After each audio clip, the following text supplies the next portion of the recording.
sa présentation visuelle et son parfum, vous aurez envie d'en connaître un peu plus sur ce vin. Vous aurez envie de vous rapprocher de sa bouche, de mieux sentir sa corpulence. Alors vous, votre style, c'est plutôt gras, souple, charpenté?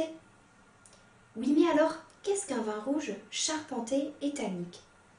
Un vin bien équilibré qui présente de l'astringence, c'est-à-dire une sensation de rugosité en bouche amenée par les tanins. Ou alors un vin avec une acidité dominante et un fruité marqué qui amène une certaine fraîcheur. Ou un vin évolué avec des tanins souples et fondus et peu d'astringence. La bonne réponse est la réponse numéro 1.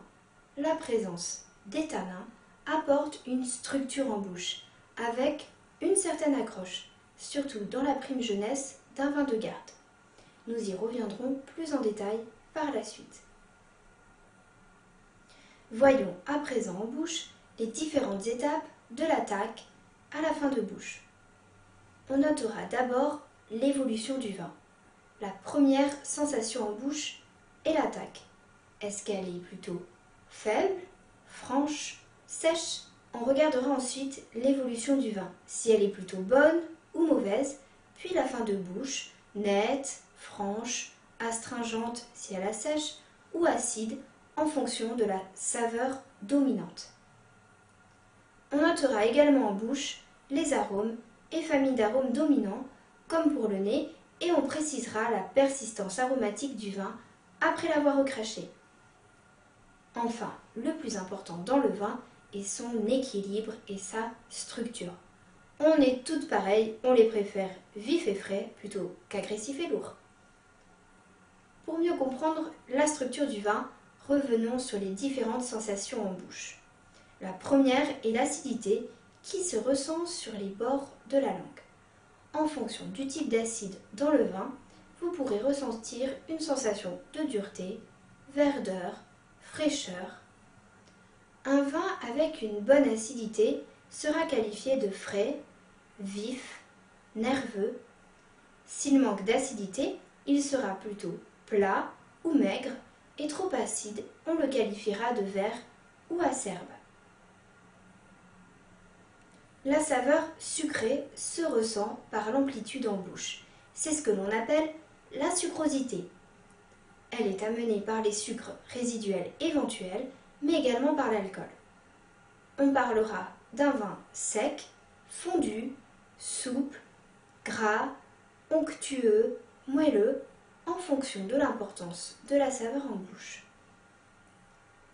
On peut ressentir également une sensation de chaleur en bouche amenée par l'alcool.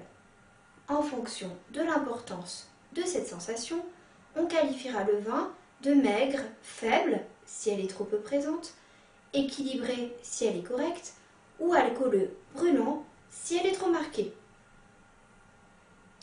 Enfin, vous pouvez ressentir de l'astringence, qui se caractérise par une sensation de sécheresse et de rugosité en bouche.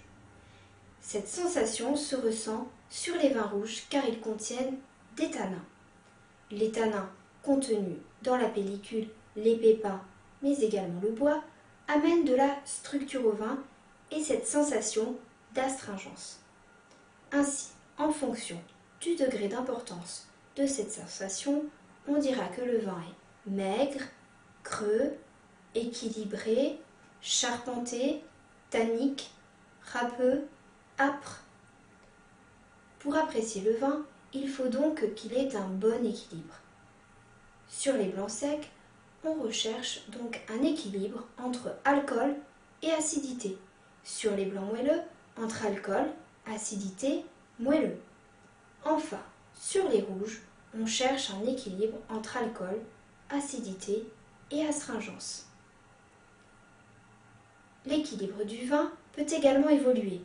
Par exemple, les vins de garde sont généralement charpentés et tanniques, mais avec une certaine astringence dans leur prime jeunesse. En vieillissant, les tanins s'assouplissent et les arômes se complexifient. En revanche, un vin dont les tanins ne sont pas assez mûrs et trop présents dans le vin ne se bonifiera pas en vieillissant et restera âpre et agressif, avec une amertume marquée. Après la présentation visuelle et son parfum, l'examen gustatif vous a permis de toucher de plus près la bouche et le corps du vin. Voilà, j'espère vous avoir donné quelques repères pour vous laisser séduire par le vin. Mais si vous êtes plutôt du genre à apprécier le vin sans les préliminaires, libre à vous de le goûter comme vous l'aimez. Mais attention à ne pas être brutal, car attention aux taches, blanc sur rouge, rien ne bouge, rouge sur blanc, tout fout le camp. Là-dessus, à bientôt les onanimophiles et bonne dégustation!